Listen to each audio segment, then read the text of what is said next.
Ok, donc bonjour à tous.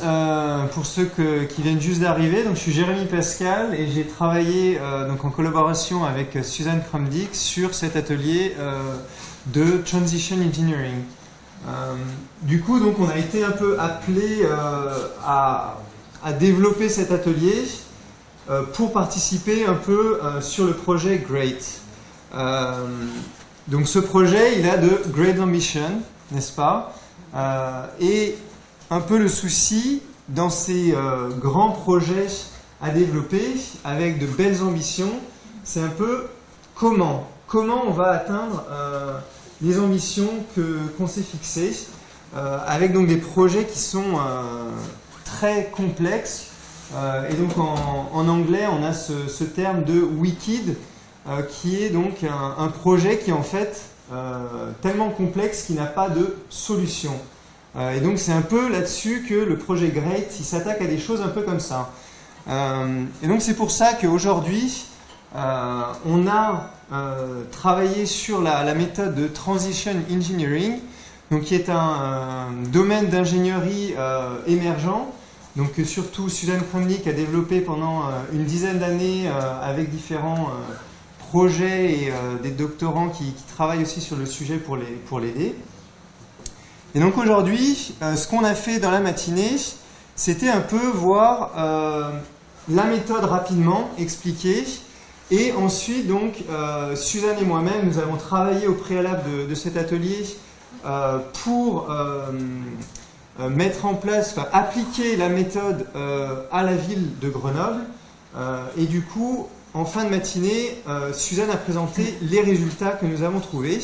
Ces résultats étaient sous forme de découvertes disruptives, qui sont des choses donc qu'on n'a pas forcément l'habitude de voir, puisque parfois, quand on est dans les projets, on a un peu le nez dans le guidon et on n'a pas forcément une vision très périphérique des projets. Et là, la méthode de Transition Engineering, elle permet un peu d'ouvrir des champs et de faire ce genre de découvertes qu'on appelle disruptives, afin de nous donner de nouvelles perspectives. Et c'est aussi tout cet aspect-là de voir que pour un même problème, on peut voir ce problème de différents aspects.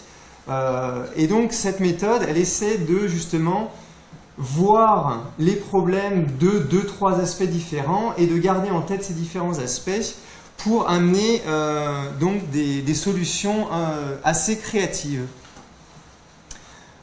Du coup, donc on a, nous, dans notre projet, dans le travail préalable que nous avions fait avec Suzanne, nous avions trouvé donc nous avions fait différentes découvertes, et de ces découvertes ont découlé plusieurs shift projects que nous avons proposés aux participants de l'atelier aujourd'hui.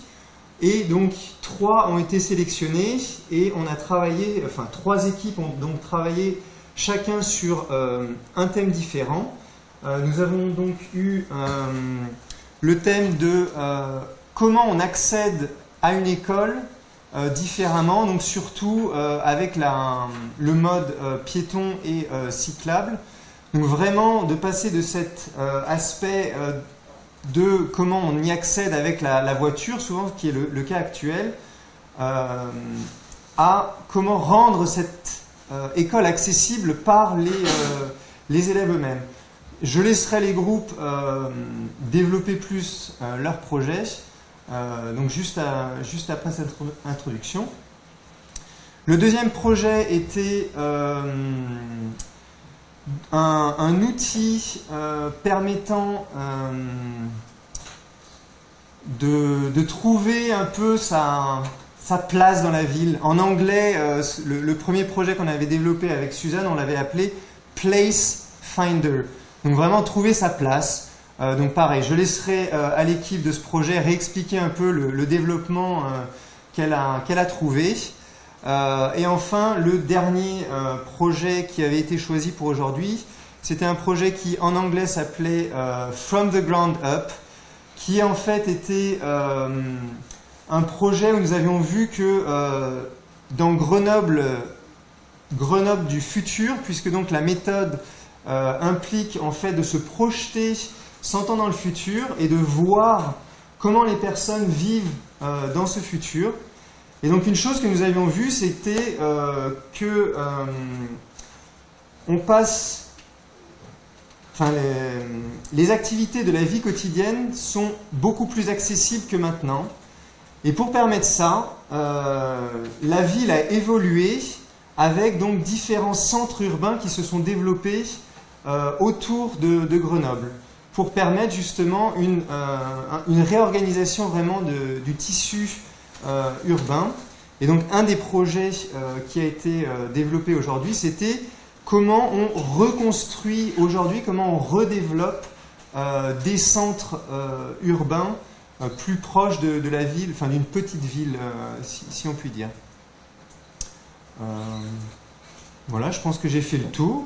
Je ne sais pas, est-ce que vous avez quelques questions peut-être avant de commencer sinon, donc, chaque équipe aura un peu de temps de restitution pour parler, pour présenter en quelque sorte une feuille de projet, puisque donc chacun de ces shift projects en quelque sorte est un projet qui peut être démarré presque dès aujourd'hui.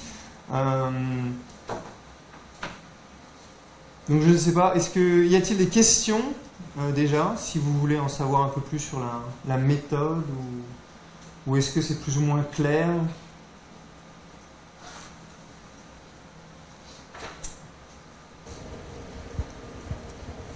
Donc on peut passer aux restitutions. Ok, donc je sais pas, quel groupe veut se lancer?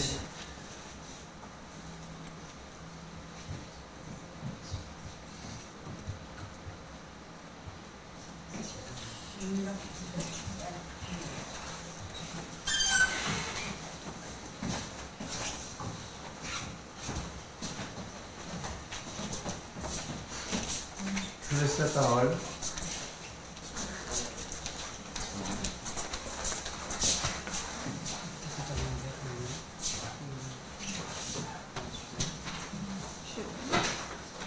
Est-ce que certains d'entre vous ne comprennent pas l'anglais? Non? Donc on va faire en anglais pour Suzanne au moins. Ça vous va? Yeah, English. It's a good practice. So we are going to start by telling you a little story. So it's the story of Charlotte. She's a mother of two, and every day she drives her car to school to drop off her kids. And when we ask her, why are you doing that? She answers, it's the only way I know, it's the safer way to drop off my kids to school. And I can't imagine another way to do that. And now I ask you to imagine a world in 100 years, for example. No, 15 years. 10 years. No. C'est 2025? 10 years. So, just in 10 years. And there is no more cars. It's not possible to drop off your kids with your cars. It's a no petrol world. And you have alternatives. For example, now Charlotte go drop off her kids with her bike, and it's a softer transport way to go to school. You can also walk, for example, ride your horse or whatever you want, but no more car. And everyone is healthier thanks to the sport and better air quality because of no car. So it's a better world. And what do you say if I say to you that we have the solution to this world? So, the solution is easy. The first phase is to understand how the people are getting to the school, so where they live and what is the transportation they use and the route they take to go to the school. And then we have to just let the traffic engineers do their work. So you can build new cyclable ways or like tunnels or something to go safer to school with a bicycle or by walking. You can also have a organizational thing like a group working to the school. And then you just have to communicate on it to say no, you don't go with car anymore to school, and you check what is working with that and what is not working, and you just amend your process.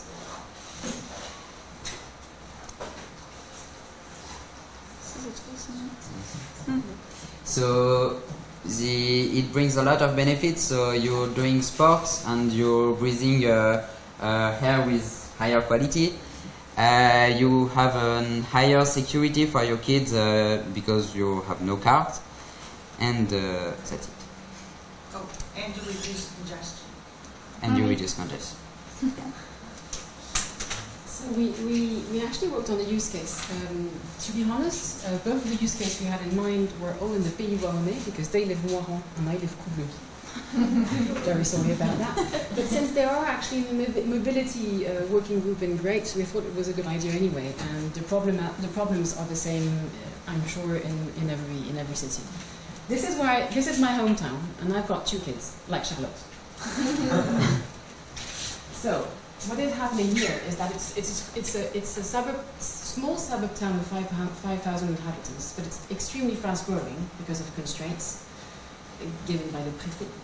So that's very strong constraints. And we should be about 8,000 inhabitants in the coming 10 years.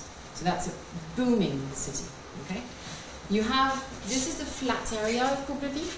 That's the lowest part, and all here it's actually steep hill. And today we have one very small school, which we hope will be closed because it's right next to the one of the most heavy traffic road in the city. And you've got the big school of 600 people here. Okay? So the question is, what do we do with this? What is possible today? Today there's one cycling route here, only one in the whole city. There are 1 or 2 pedestrian paths here, and this is it. So this is a use case. If you wish, and if you have the leisure, and if we have the time to, we can try to have a 5 minutes brainstorm on what could be done.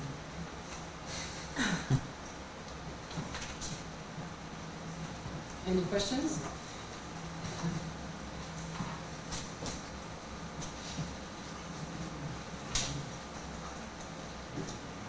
You are not supposed to describe the solution already? No, the solution must be done by the group. The solution cannot be imposed. Well, the solution was already described. Yes, the solution is to involve traffic engineers and to work on other way to go to school, but you need new infrastructures. And we talked about, for example, tunnel, pedestrian paths, cycle. They are since we are actually starting discussions in Couvlevis on this. There are several projects that are discussed. One which is does it still make sense to have only one school? Should we have 2 to divide the congestion? So that's one first question. And then it is true that there is extremely little dedicated route for cycling and pedestrian, and it needs to be increased. For the moment, it's since it was still recently a very green area and hilly. The public authorities have not yet imagined the change of culture in transport. And today, electrical bicycle make it possible to arrive to arrive at school by bicycle from everywhere in the city. But this has not yet been planned in terms of routes. And since Couvlevis is fast growing today, it is actually quite urgent today that we start maybe taking some piece of land to make sure that we could have completely car-free routes from the whole Bolivia, especially here, to school, which is not the case today. So today the pavements are extremely narrow. The snow is not even taken off during winter. So the project you have described, is it able to then repeat this for any other school? Yes, because the starting point of the story is that their parents drive their kids to school because it's too dangerous for them to go in another way because of the cars. So you see what I mean? It's a vicious circle. And the first thing to do is maybe to forbid the access to the cars in the school. I don't know if I'm clear, but it's no more allowed to drive your kids to school. You can't access to the school with a car. And then people have to find other way to do that, and infrastructures can be built, and then it's a virtuous circle and it's better for everyone. And basically the methodology here is supposed to be generic. Yes. But the question I guess is the political courage of saying there's a car-free drop-off, and there's 100% car-free drop-off, and this needs courage, I guess. Well, there's a date at which, like, so 2025, the beginning of that school year. Mm. So now you have 7 years or 2 to use the infrastructure so that will happen. Mm-hmm. So we have But it requires a lot of courage to put such an objective. But it's possible and it can be done. First question. What is the average distance between the school and the house? What's the average distance the kids have to walk? And the second one, did you ever heard about Pedibus? Yeah. They do already that. We thought about it. We talked about it, but Pedibus, I don't know, it's an English word, so it was not that tough. But Eddie talked about it. So why do you need Pedibus? Why do you need infrastructure? I mean, The question in a city like this, I'm talking about this city in particular, but it's maybe not true. There are some initiatives like that which are usually organized by parents in the district. Yep. Okay. The problem today is that the whole city is thought for cars and not for pedestrians, meaning that the pavements are this wide, and it's really not thought for pedestrians. So even Pedibus, it's quite complicated depending on where you live. And So even when you're very close from school, you've got 1 or 2 very dangerous roads to cross. And when you've got six kids in your charge, I mean, it's a bit of stressful moment. So you need to think. You cannot just say, it's easy. Just take your bicycle and go there. and the other You need to make it possible. So you need to work on it, and you need to create your infrastructure. Plus, then slow down the cars, plus traffic light, or traffic light. And something that helps. Yeah, but this can be this is the easy part, putting traffic lights, which is not the case. So this is one first opportunity. It's opportunity. more like make it more difficult for cars to drive to the city. Then we got more. So then you need to take all the constraints in charge. Today, all this traffic is heavy because it serves 5 other cities in the Pays Guaranais. So you cannot just cut the traffic. It's there for the moment. So you need to know how you go deal with it or without it. Meaning exactly bridges, yes. tunnels for pedestrians. Try to think things differently.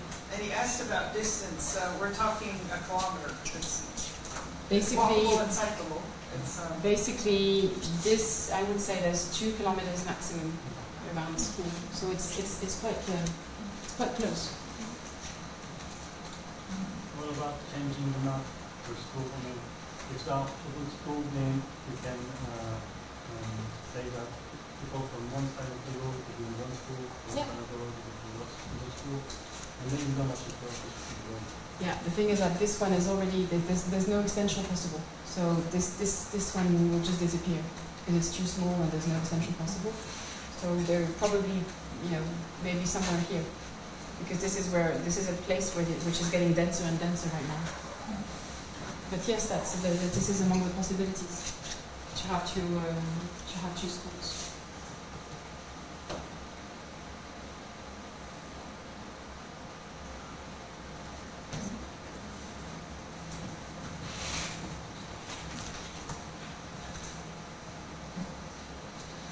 Does it talk to you in your? Do you have the same problem in your different cities where you live? No. Yes. No idea.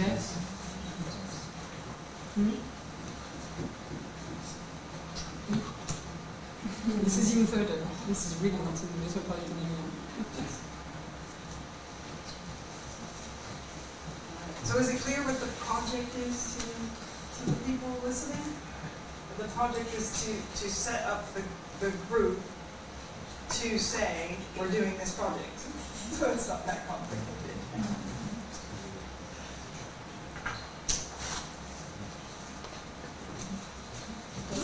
Merci.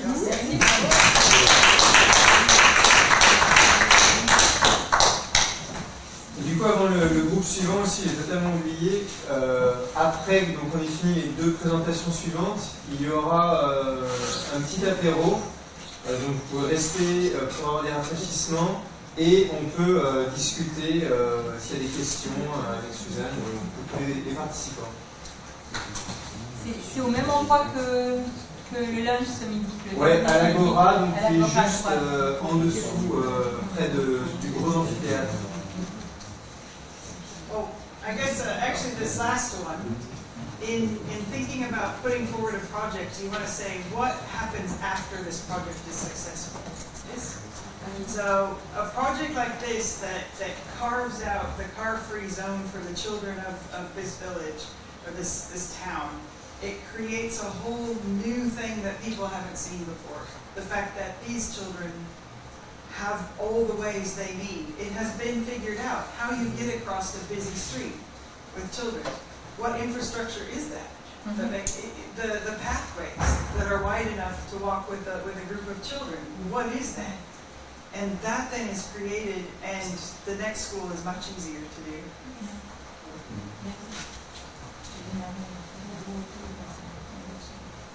Which group is next? We need direction here. Laurent, tu y vas avec le groupe? All right, group 2.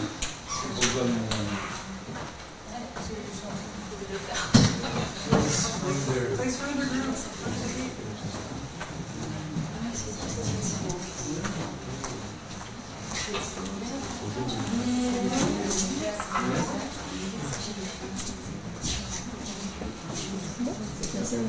C'est l'ordre, oui, c'est dans l'ordre. Ouais. On a les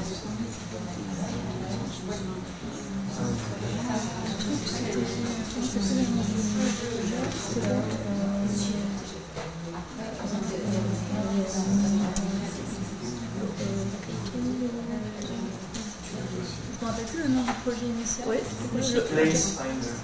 Placefinder. C'était quoi la question? On a changé de nom. Ouais. Ça fait à 2 ans. Ouais. Du coup, on va vous présenter le fruit de notre réflexion sur Placefinder. L'idée de ce Shift Project, c'était de réduire, je vais plutôt vous parler du contexte et des enjeux qu'on a trouvés. Donc l'idée, c'est d'améliorer la qualité de l'air, réduire les coûts des trajets entre son domicile et les différentes activités qu'on peut avoir, son lieu de travail, ses lieux de centre d'intérêt, réduire le temps de déplacement et améliorer l'impact environnemental de ces déplacements.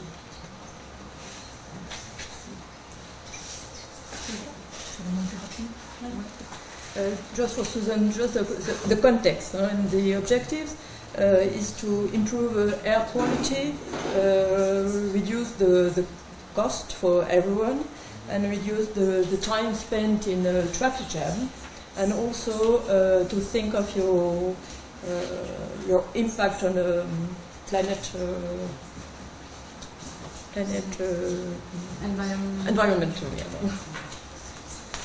So we think about a new service which is called Tout est là in French. Everything is there, something like that. And it's a new service who will help to people, people arriving in Grenoble or people already living in Grenoble. It's going to be a service to help them to improve their quality of life, very general, and with three streams. The first is to propose solutions to optimize their mobilities. The second is to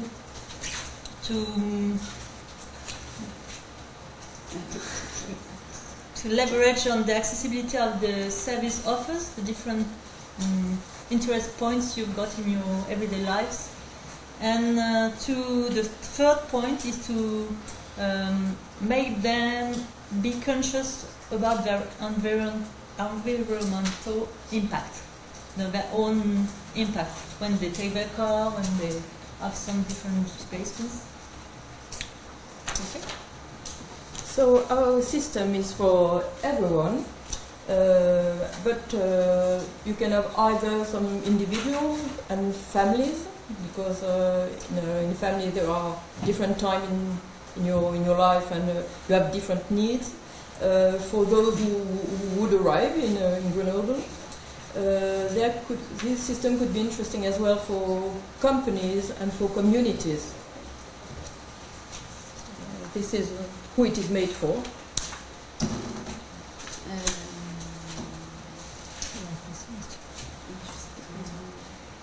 So what would be the interest for the users of this project?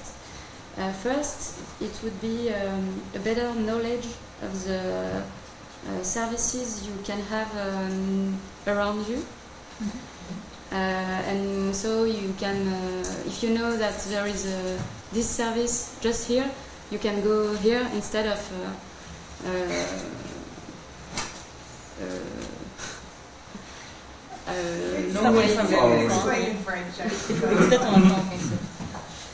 the second interest would be to find a new place to live if you want to move. Another interest could be to get in touch with inhabitants, so you can have good advices on. Yes, it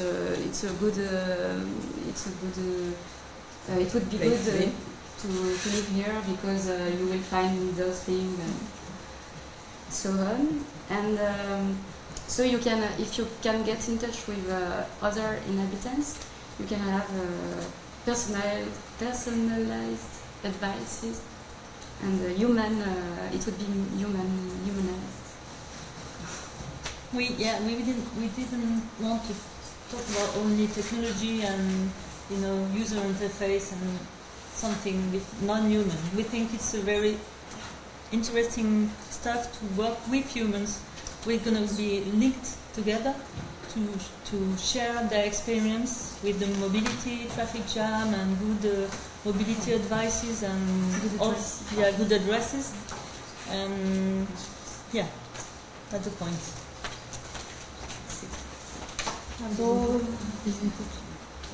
So who would be the actors to put into shape this platform? So we have some information that all the individuals, families would put inside the system. Well, we don't know exactly yet what would be the shape of this information, but the idea is to give some information in order to say where they live, what their activities are, all these services they need. So there are other actors that would put some inputs would be all those who provide services, such as restaurants and, yes, and public activities, public services. And there could be information of the public transportation and private transportation as well. And the idea is to have a map of all these possibilities of transport, for example. And we wanted as well to put those co-work places, because I think it's important for people as well. And we would have some kind of a regulation by local authorities of this system. So with the two use cases, so the first one is Thomas, who is a new person arriving from Brittany and coming in Grenoble, and is working in computer engineering stuff, and is working in the Presqu'île just now, and is looking for a new place to live. So he goes on the platform, we don't know really, it's a website or something like that, Tutela. And the system asked him about his activities, his preferences, his way of life. So he likes doing food. His wife, named Elise, practices yoga, and she's pregnant, so they're looking for a new nursery. And they like having some organic food. And they like going very, very often to the mountains. She is a surgeon. So they have two ideas of localization. So perhaps Vorep or Mélan, but they don't know what's the good place, and they don't agree about the place we could go with the family. Also, the grandparents live in another place in Vars, so it could be cool to be in a way very easy to go visit them very often. They have no problem of money, they earn a lot of money, but they have a lot of problem with time. So we want to optimize their time in the transport. And they have quite a sensibility about environment and so on. So they go to the website and they answer to kind of survey. Perhaps we don't know, we didn't decide, perhaps they can authorize the system to get some information automatically about their moves around the city during 1 week, 2 weeks or something like that. And they just say, this is the very important things I want to have in my life. So just find a place good for me with all this stuff. And we had the discussion about, is everybody do the stuff, or if there is something in the family who does it for everybody. So we decided Thomas would do it for everybody. It's a choice. C'est celui-là. So the system proposed them the best places to live, and even they push some flat to buy or flat to rent. Flat to rent. Mm-hmm. And they can be connected to people already living in Mélan or Vorep, and to have a chat, and perhaps to ask specific questions to these people about, I don't know, the bus, the car sharing, or I don't know, bikes, path. And we also think they could perhaps exchange the houses or the flats for 1 month in the summer, just to test and to try. That's all. And the system shows them on the map the different mobilities possibilities, and with different options, very personalized to their needs, and also the carbon footprint linked to that. and also the cost, the mean time, depending of the departure hour for each person. Comfort, because we know sometimes it's very crowded in some bus or something like that, and footprint.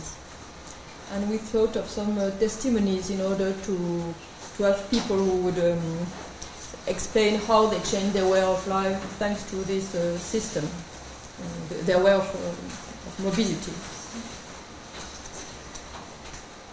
So the other example, if for some inhabitant want to change things because of his thinking, he's got a very bad footprint on the planet. So maybe the idea would be just to be aware of how he will go to one place to another, and all the mapping of its mobility, and to have some awareness of all the way it would go, and then with the system would provide a diagnostic for his mobility, to optimize his mobility, and make some suggestions on how to improve the way he would travel around the globe. So there would be new possibilities of mobilities, such as sharing his car, such as bus, such as tramway, and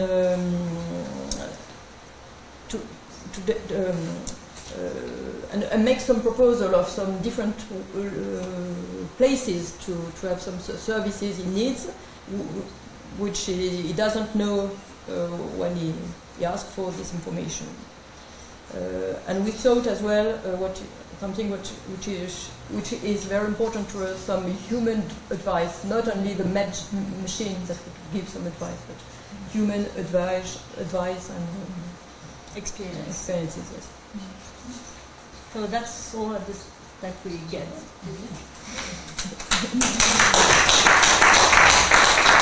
Sorry for the bad English. Did our best. We don't have much preparation.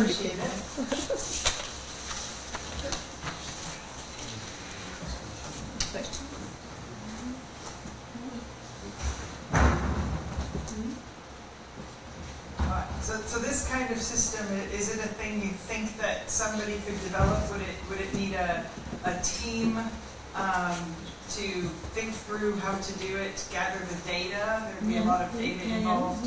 It could link into some existing databases and then start getting other people to join in. So it would take a team doing a project for a year or 2 years? Yeah, I think we would need people specialized in data aggregation, and a lot of people engaged in putting data in. So more about the city and metro and all these people who have some data to push. And after the question is how to provide a good trade-off between what the people put in and what they get from as a service. So we had a lot of discussions about the cost-benefit trade-off for the citizen. So because we wouldn't like a platform which takes 1 hour to just say I'm going to do that. So perhaps AA or chatbots or something like that. People. Well, since you're trying to find your place, if you've come and you have a job, could you select that employer and then maybe find colleagues or people who also work at that employment to help you find your place? Yeah, kind of discussions like that. Yeah. That would narrow it down pretty quickly, and then hook to real estate agents as well. One of our concerns was not to segregate people working in the same firm, in the same neighborhood, because you have communities problem or issues. So if all the people working in a firm are living in the same neighborhood, it's a model. Yeah, you can get nerd neighborhood. Yes, there are already nerd neighborhoods. Yes, innumerable, I think. But This must be balanced, but it was one of our principle, at least, was what algorithm want to do all the maths, and you need communities, experiences from the ground to make your own choice. Could they also find friends that way, or somebody that, you know, if somebody's new to town? You can use it for friends as well, but it's not the main aim of it.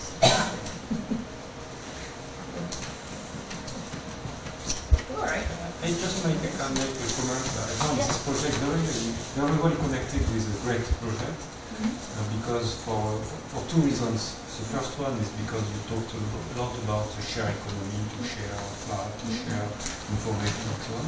And the second is the fact that it is connected with a sort of data tech, a lot of data that are also the aim of the grant to collect very rich data collection in order to share, to make such type of mixture of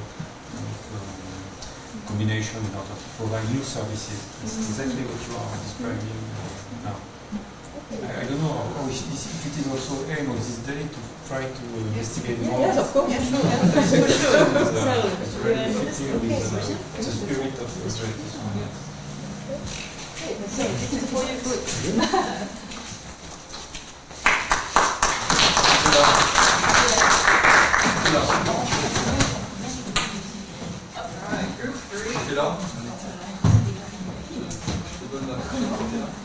One man rises. Tout le monde est parti, donc donc je vais le faire en français parce que les mots sont trop précis pour. C'est pas ma langue natale, l'anglais. Je suis pas assez précis pour. Alors on s'est écharpé sur tous les mots en fait. Donc le projet c'était From the Ground Up. Donc déjà la définition. Pour moi c'était raser la ville. Bon, on n'était pas d'accord à la base. Donc on a essayé de faire quelque chose d'un peu plus consensuel, mais même le mot consensuel n'était pas consensuel, donc ça a été un peu compliqué.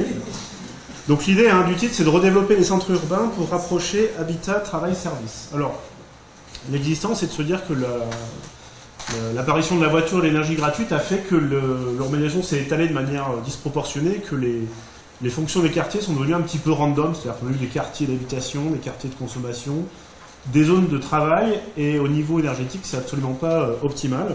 Donc l'idée c'est de revenir à des entités un peu plus fonctionnelles et un peu plus petites. Alors le nombre d'habitants serait, alors on n'a pas défini des nombres exacts, mais ce serait un peu plus petit que Grenoble typiquement. Et l'objectif c'est de rendre la voiture obsolète de fait. C'est-à-dire que ce ne soit pas quelque chose de coercitif, qu'on dise pas aux gens demain vous ne prenez plus votre voiture ou c'est les numéros pairs ou impairs, mais que la voiture devienne obsolète de fait, parce que les gens sont piétons, ce sont des piétons heureux. Alors on est dans 100 ans, les piétons heureux, happy pedestrian, et une monnaie de dire, ok. Donc objectif, rendre la voiture obsolète, diminuer l'empreinte environnementale bien sûr de toute cette affaire, parce que si on réorganise la ville et qu'on reste tous, c'est pas pour émettre plus de CO2 à la fin, et de limiter l'étalement urbain. Alors on n'a pas forcément beaucoup parlé de ça, mais je pense qu'on était tous à peu près d'accord là-dessus, sur le résidentiel à perpète avec des dizaines de kilomètres de voitures chaque jour, c'était pas tenable. Alors les moyens, c'est d'aller définir des entités existantes qui sont les moins mauvaises, c'est-à-dire les plus proches de l'idéal, et puis de les renforcer, et peut-être de démanteler des zones pour lesquelles il n'y aurait plus rien à faire, c'est-à-dire que le projet a une partie destruction, qui permet un petit peu de refonctionnaliser des centres bien définis. Alors, on n'a pas décidé comment on choisissait quels étaient les centres bien définis, donc je donnerai un exemple à la fin quand même pour donner un petit exemple pratique, concret. Donc l'idée c'est d'avoir dans la même entité, c'est-à-dire en gros dans un rayon de 2 km, dans un diamètre de 2 km, l'habitation, le travail, et tout ce qui est, on va dire, services, consommation et autres, loisirs. Donc bien sûr, ça pose le problème qu'une grosse entreprise peut effectivement créer une non-richesse sociale locale. Donc l'idée, c'est d'avoir des entités assez grosses pour que ce ne soit pas polarisé autour d'une seule entreprise, et d'avoir plusieurs entreprises. Alors la question, c'était aussi de savoir qu'est-ce que dans 100 ans, on définit comme activité, comme travail en fait. Est-ce que c'est une activité plutôt tertiaire, secondaire, primaire? Donc on était d'accord pour ne pas être d'accord, c'est-à-dire qu'a priori, il faut développer les trois, c'est-à-dire une agriculture qui soit plutôt locale, avec une optimisation locale des flux, du secteur secondaire manufacturier parce que ça produit de la richesse, et du tertiaire aussi, puisqu'il faut des services. Donc on était, bon, on n'allait pas redéfinir ce qu'était le travail, hein, on n'avait pas le temps. Mais l'idée c'était d'avoir, on était au moins d'accord pour dire que tout était nécessaire dans les trois secteurs. Alors comment est-ce qu'on audite tout ça? L'idée c'est déjà à la base d'essayer de faire un bilan de ce qui existe, d'essayer de faire une transition douce, hein, donc c'est pas from the ground up, c'est une transition douce de certains quartiers choisis. Donc l'idée serait d'avoir un peu des villes, j'allais dire des villes pilotes, mais ça fait trop penser aux villes nouvelles. Alors on appelait ça des centres urbains pilotes, hein, qui contiendraient toutes ces fonctionnalités qui rendent la vie à pied possible. En fait. Donc moi typiquement, on se projette bien, hein, on va travailler à pied et puis on va acheter notre nourriture en rentrant, puis on rentre avec le petit cabas, puis on amène nos enfants à l'école. Enfin ça tombe sous le sens, sauf qu'actuellement c'est la vie de très peu de personnes. Alors les indicateurs, ce serait typiquement, est-ce qu'on fait transitionner, transitionner c'est un néologisme, est-ce qu'on fait la transition des bâtiments vers un optimum technologique et énergétique, donc ça peut être un audit du type audit thermique d'un côté, un audit sur tout ce qui est optimisation des flux entrants-sortants, kilomètres parcourus par habitant, énergie consommée et autres, que ce soit primaire ou électricité, enfin voilà, on peut auditer ça de manière assez simple, j'allais dire. Et bien sûr, avec une adhésion de la population. Alors j'imagine mal les populations dont les quartiers vont être rasés adhérer au projet. Sauf que ça s'est fait dans certains pays comme en Chine, où les gens ont adhéré parce qu'on leur a dit, voilà, votre maison muteuse, on vous en donne tant et maintenant vous partez ailleurs. Et la somme était suffisamment importante pour que ça marche. Donc, ça veut dire que c'est envisageable. Je ne dis pas que c'est envisageable en France, mais ça s'est fait dans certains pays. Les gens étaient très contents de repartir avec un appartement neuf en échange d'un taudis. Si tu densifies derrière, c'est possible. Voilà, bien sûr, ça demande une densification, donc un arrêt de l'étalement urbain, et effectivement une adhésion. Alors voilà, ça va se faire. L'idée c'est de faire ça doucement, c'est pas de faire ça à la chinoise, avec les bulldozers, enfin il en faudra, mais un gros coup de bulldozer directement. Alors un exemple, hein, on pourrait imaginer, quand on voit le campus Est, c'est quelque chose qui est très isolé, donc le campus universitaire, quelque chose qui est immense, extrêmement isolé, et qui est désert le week-end. Or, ça pourrait être une ville universitaire. C'est-à-dire qu'il pourrait y avoir assez de logements pour que les étudiants y vivent tous, et que ce ne soit pas seulement 10% qui vivent. Pardon ? C'est au bluff, hein. J'estime à peu près 10%, mais je pense que c'est beaucoup moins, parce que l'offre de logement est très faible au campus. C'est pour les boursiers essentiellement, ils ne sont pas 10%. C'est très faible. Donc du logement total, c'est-à-dire que l'étudiant arrive au campus Est, il est logé au campus Est. Il consomme au campus Est dans un supermarché ou dans des supérettes qui sont répartis, et il se divertit au campus Est parce que les cours de tennis sont ouverts le week-end, et ainsi de suite. Donc l'idée, hein, c'est qu'il reste au campus Est toute sa vie, enfin toute son année scolaire, sauf s'il devient enseignant, effectivement, il peut rester toute sa vie, et j'envisage même que les enseignants puissent habiter au campus Est, ce qui ne me paraît pas délirant, moi ça ne me gênerait pas d'aller travailler à pied ou d'habiter à pied. Alors, c'est quelque chose que j'ai vu à l'étranger, c'est-à-dire qu'il existe des villes campus, et les enseignants viennent le week-end avec leurs enfants sur les terrains de tennis. C'est-à-dire que moi, je croisais les enseignants avec qui j'étais pendant la semaine. Ça paraît un peu bizarre d'un point de vue français, où on est très société de loisirs. Mais voilà, on est dans 100 ans. Le paradigme, la configuration énergétique n'est plus la même. Donc on peut imaginer être un petit peu ambitieux sur ce type d'aménagement. Voilà, j'ai fini de restituer. Alors j'espère que j'ai pas trahi la pensée de mes collègues, parce que on a vraiment accroché sur tous les mots. Parce que c'est très politique. Et que c'est quand même très ambitieux. Voilà. Est-ce que je pourrais ajouter du coup quelque chose? Oui, bien sûr. Non, mais du coup, en fait, pour moi, il y avait un petit avis par rapport à ce que tu as dit. Ouais. Pour pas que ça reste un cloisonnement de quartier, même s'il est multifonctionnel. L'idée aussi, c'était de rajouter une dynamique sociale. Donc oui, exact. De rapporter le rapprochement social, mais aussi recréer une vie de quartier. Pour pas que ça s'arrête à juste des fonctions, mais que les gens aient envie de construire une vision de ce quartier. Donc pour moi, du coup, je posais un peu juste un nom, mais c'était du genre de milieu de ressourcerie, et du coup, ça crée du lien social via des actions qui sont participatives. Et je sais que pour moi, c'était un problème qu'il n'y en ait pas assez de petites, en fait. Il y en a souvent des grosses, mais qu'on voit en voiture ou autre. Et du coup, c'était de recréer des lieux comme ça, participatifs, dans ces milieux de quartier. Alors, on avait aussi parlé de mixité sociale sans l'écrire, mais c'est devenu tellement galvaudé comme terme que je n'en ai pas parlé. Effectivement, l'idée, c'est vraiment de mélanger les gens un maximum. Donc effectivement, ça repose le concept de ville-usine, où effectivement, il ne faudrait pas que ce soit la même ville, un petit peu comme vous aviez abordé. C'est difficile à penser, mais ça reste assez envisageable, et on peut se dire que le futur ne sera pas pire, il sera juste différent. Oui. Mais comment prof. Alors, Est-ce que ça c'est fait exactement pas la fin de la discussion, c'est que l'université est censée être un ascenseur social. Et s'il ne l'est plus actuellement, c'était pas l'objet du débat. Mais pour moi, l'université est un ascenseur social dans la mesure où 91% question. Alors, C'est que l'université, quand même, alors, de son point de vue, c'est pas vrai, il y a quand même des services. Je fais la question à la réponse. Ouais. C'était de dire, l'université, c'est des étudiants, donc tu peux pas avoir de la multifonctionnalité, il va pas y avoir d'industriel, il va y avoir si. Eh ben si, il peut y avoir de la start-up. Voilà. Alors, C'est ça. au contraire. Donc c'est le campus tel qu'il est aujourd'hui, plutôt monofonctionnel. Ben, clairement. Oui, c'est bien ça le problème. Et du coup, l'idée, c'est pour ça qu'on le propose comme démonstrateur, l'idée, ça serait de le multifonctionnaliser. Et typiquement, s'il y avait une ressourcerie, on pourrait voir ça comme un moyen de produire dans 100 ans les biens de consommation courante, qui sont notre électroménager, nos biens Ou de les recycler, courante. ou à minima de les faire durer. En tout cas, d'imaginer ce mode d'organisation de on collecte les produits qui ne sont plus utilisés, on les amène dans des ressourceries, on les déproduit, reproduit pour les remettre, pour leur redonner une fonctionnalité. Pour moi, ça, c'est une vision industrielle qui pourrait être implémentée dans 100 ans. Donc soyons fous et optimistes, cette idée nous paraissait assez sexy. In fine, on s'imaginait bien vivre dans ce genre de quartier. Pas forcément à la fac, hein, mais dans ce genre d'entité urbaine.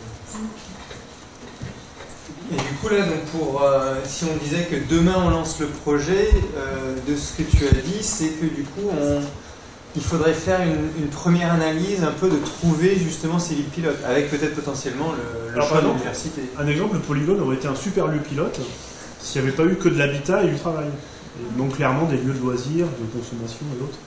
Donc ça aurait pu être un super lieu pilote, sauf que, enfin, c'est mon point de vue, hein, je ne veux pas jeter la pierre à quelqu'un, enfin, je trouve que c'est un ratage total dans l'état. Voilà. C'est mon point de vue, moi je suis pas de là-dessous. Pour information, il y a un stand de tir et du karting. Voilà. Bon, on fait le tir de karting, mais effectivement ça commence à se diversifier. Non mais je suis tireur, hein, donc vous inquiétez pas. Il y a gars de tir sur les gens qui font l'aviron. Oui. Ah, d'accord. C'est ça le problème. C'est qu'il ne faut pas être d'un côté de l'autre. Non mais ça manque un petit peu de vie en fait, c'est un quartier dans lequel on n'a pas envie de rester le week-end et c'est un peu dommage. L'idée c'est que les gens aient envie de rester dans leur... Nous on voulait proposer une piscine. Pardon? On voulait proposer une piscine. C'est une super piscine. Une piscine. Tu peux la chauffer en plus avec le... C'est ça, on aurait chauffé l'eau avec la cuisine. À tout. Ah bah la métro. Les principaux postes de piscine, c'est le chauffage. Il faut faire une patinoire parce que réchauffer l'eau de la piscine avec la pompe de la patinoire, tout à chaleur. Dans cette idée d'audit, il faut un peu réfléchir sur quelles sont les ressources locales aussi, Oui. Quels sont les atouts. Alors effectivement, on a beaucoup réfléchi sur ce qu'était l'atout de Rhône-Alpes en fait. Il y a quand même un historique de l'industrie. Je pensais à la filière bois aussi, parce que ce soit pour la papeterie, pour l'énergie, Grenoble, c'est une zone où on peut développer une filière bois assez intensive. Il y avait la métallurgie, enfin c'est dommage que toutes ces choses-là se soient perdues, parce que finalement, c'était qu'il y a 20 ans, et maintenant il n'y a plus ces filières-là industrielles qui faisaient de la valeur ajoutée, qui donnaient du travail aux gens, et ça a été une partie du Grésivaudan qui est mort à cette époque-là, et c'est un petit peu dommage. Je suis obligée de vous couper. On a un pot qui est organisé par le Crous et les gens du Crous doivent impérativement partir à 6h, donc je suis vraiment désolée. Il faut donc qu'on aille au fond, il faut continuer les discussions encore intéressantes.